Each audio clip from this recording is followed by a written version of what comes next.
Oman breaking ന്യൂസിലേക്ക് സ്വാഗതം. ഒമാനിലെ വിവിധ വാർത്തകൾക്കായി ഈ ചാനൽ സബ്സ്ക്രൈബ് ചെയ്യൂ.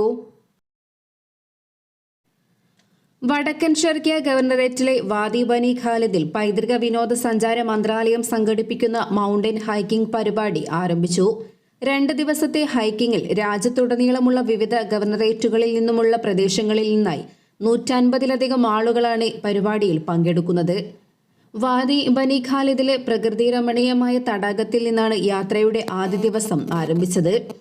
അൽ സഹഫ്, അൽ സഫ, അൽ മൊസം, ഹായിൽ അൽ നഖ എന്നിവയുൾപ്പെടെ നിരവധി ഗ്രാമങ്ങളിലൂടെ 20 കിലോമീറ്റർ ദൂരം താണ്ടി പർവ്വത ഗ്രാമമായ യഹ്ലൂത്തിലാണ് യാത്ര അവസാനിച്ചത്.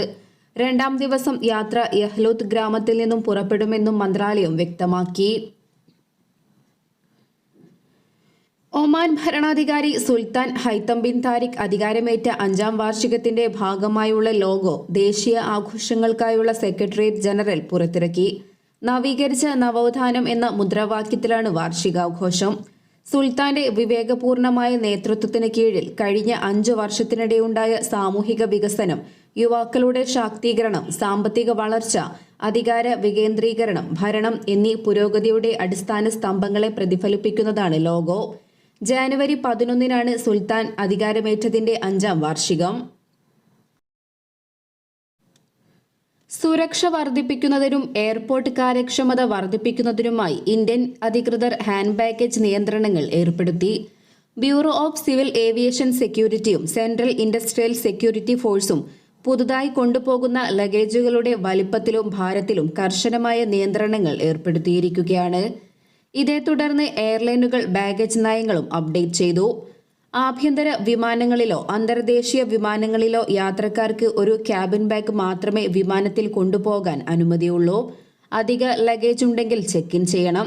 Economy and premium economy class യാത്രക്കാർക്ക് 7 കിലോ വരെയുള്ള ഒരു ബാഗ് അനുവദിക്കും. ബിസിനസ് ആൻഡ് ഫസ്റ്റ് ക്ലാസ് യാത്രക്കാർക്ക് 10 കിലോ വരെയുള്ള ഒരു ബാഗുമാണ് അനുവദിക്കുക. പെട്ടിയുടെ ഉയരം 55 സെന്റിമീറ്ററും നീളം 40 സെന്റിമീറ്ററും വീതി 20 സെന്റിമീറ്ററിലും കൂടരുത്. 2024 മെയ് 4-ന് മുമ്പേ ടിക്കറ്റ് എടുത്ത യാത്രക്കാർക്ക് ഇക്കോണമിയിൽ 8 കിലോ വരെയും പ്രീമിയം ഇക്കോണമിയിൽ 10 കിലോ വരെയും business and first class 12 kilo വരെയും അനുവദിക്കും. ഈ തീയതിക്ക് മുമ്പ് നടത്തിയ മാറ്റമില്ലാത്ത ബുക്കിംഗുകൾക്ക് മാത്രമേ ഈ ഇളവ് ബാധകമാകൂ. ഇതനുസരിച്ച് ഇൻഡിഗോ, എയർ ഇന്ത്യ തുടങ്ങിയ വിമാന കമ്പനികൾ പുതിയ നിയന്ത്രണങ്ങൾക്കനുസൃതമായി തങ്ങളുടെ ലഗേജ് നയങ്ങൾ പരിഷ്കരിച്ചിട്ടുണ്ട്. വിമാനയാത്രക്കാരിലെ വർധനവ് പ്രത്യേകിച്ച് ഇന്ത്യയിൽ വിമാനത്താവളങ്ങളിലെ തിരക്ക് വർദ്ധിക്കാനും സുരക്ഷാ ചെക്ക് പോസ്റ്റുകളിലെ കാലതാമസത്തിനും കാരണമായിട്ടുണ്ട്. ക്യാബിൻ ബാഗേജ് പരിമിതപ്പെടുത്തുന്നതിലൂടെ ബോർഡിംഗ് പ്രക്രിയ വേഗത്തിലാക്കാനും സുരക്ഷാ പരിശോധന കാലതാമസം കുറയ്ക്കുക തുടങ്ങിയവയാണ് അധികൃതർ ഇതിലൂടെ ലക്ഷ്യമിടുന്നത്. പുതിയ SMS തട്ടിപ്പിനെക്കുറിച്ച് മുന്നറിയിപ്പുമായി ടെലികമ്മ്യൂണിക്കേഷൻസ് റെഗുലേറ്ററി അതോറിറ്റി. സംശയാസ്പദമായ ഇടപാട് കാരണം തങ്ങളുടെ ബാങ്ക് അക്കൗണ്ട് തുക തടഞ്ഞുവച്ചിരിക്കുകയാണെന്ന് കാണിച്ചയക്കുന്ന SMS-കൾ തട്ടിപ്പാണെന്നാണ് ട്രാ അറിയിച്ചിരിക്കുന്നത്.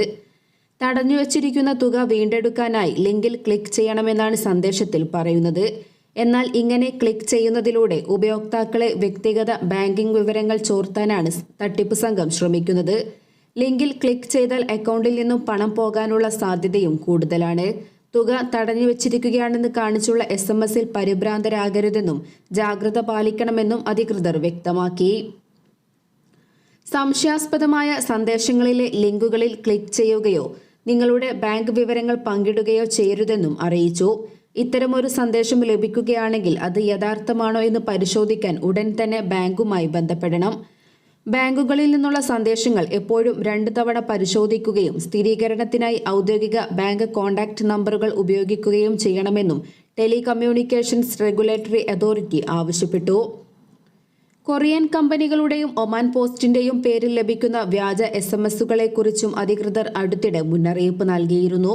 ഇത്തരം സന്ദേശങ്ങൾ തട്ടിപ്പ് സംഘങ്ങളിൽ നിന്നുള്ളതാണെന്നും SMS-ൽ ലഭിക്കുന്ന ലിങ്കുകളിൽ ക്ലിക്ക് ചെയ്യരുതെന്നും ബാങ്ക് അധികൃതർ ഓർമ്മിപ്പിച്ചു. കൊറിയർ ഉണ്ടെന്നും നൽകിയിരിക്കുന്ന വിലാസം തെറ്റായതിനാൽ ഡെലിവർ ചെയ്യാൻ സാധിക്കുന്നില്ലെന്നും കൃത്യമായ വിലാസം നൽകുകയും ഡെലിവറി ഫീസ് അടയ്ക്കുകയും ചെയ്താൽ കൊറിയർ ലഭിക്കുമെന്നാണ് ഇത്തരം SMS-കളിൽ നൽകിയിട്ടുണ്ടാവുക. എന്നാൽ പണം നഷ്ടമാകുന്നതിനപ്പുറം ഇത്തരം ലിങ്കുകളിൽ ക്ലിക്ക് ചെയ്താൽ ആളുകളുടെ അക്കൗണ്ട് ഹാക്ക് ചെയ്യപ്പെടാനും സാധ്യതയുണ്ട്. അതേസമയം വ്യക്തിഗത bank account, debit, credit card വിവരങ്ങൾ ആവശ്യപ്പെടുന്ന ഫോൺ കോളുകളും മെസ്സേജുകളും ശ്രദ്ധിക്കണമെന്നും റോയൽ ഒമാൻ പോലീസും ഒമാൻ സെൻട്രൽ ബാങ്കും തുടർച്ചയായി മുന്നറിയിപ്പ് നൽകുന്നുണ്ട്. രാജ്യത്തെ വിവിധ സർക്കാർ സ്വകാര്യ ഏജൻസികൾ മുന്നറിയിപ്പുകൾ നൽകുന്നുണ്ടെങ്കിലും ബോധവൽക്കരണ പ്രചാരണങ്ങൾ നടത്തുന്നുണ്ടെങ്കിലും ഇത്തരം സാമ്പത്തിക തട്ടിപ്പ് സംഭവങ്ങൾ തുടർച്ചയായി റിപ്പോർട്ട് ചെയ്യുന്നുണ്ട്. ബാങ്കുമായി ബന്ധപ്പെട്ട രഹസ്യ വിവരങ്ങൾ വെളിപ്പെടുത്തരുത്. അത് phone call, text message, social media എന്നിവയിലാണെങ്കിലും ശരി. ഇത് സംബന്ധിച്ച ബോധവും ജാഗ്രതകളും ഉണ്ടെങ്കിൽ ഒരിക്കലും തട്ടിപ്പുകളിൽ വീഴില്ലെന്നും അധികൃതർ ഓർമ്മിപ്പിച്ചു. തട്ടിപ്പ് സംഘങ്ങൾ പുത്തൻ അടവുകളാണ് ഓരോ ഘട്ടത്തിലും ഇരകളെ വീഴ്ത്താൻ ഉപയോഗിക്കുന്നത്. ജോലി വാഗ്ദാനം ചെയ്ത് ഓൺലൈനിലൂടെ പണം തട്ടുന്ന മറ്റൊരു രീതിക്കെതിരെയും മുന്നറിയിപ്പുമായി റോയൽ ഒമാൻ പോലീസ് രംഗത്തെത്തിയിരുന്നു. പ്രതിദിന ശമ്പളത്തിൽ ജോലി വാഗ്ദാനം ചെയ്ത് ടെക്സ്റ്റ് സന്ദേശങ്ങൾ അയച്ചാണ് സംഘം തട്ടിപ്പ് നടത്തുന്നതെന്ന് ആരോപി അറിയിച്ചു.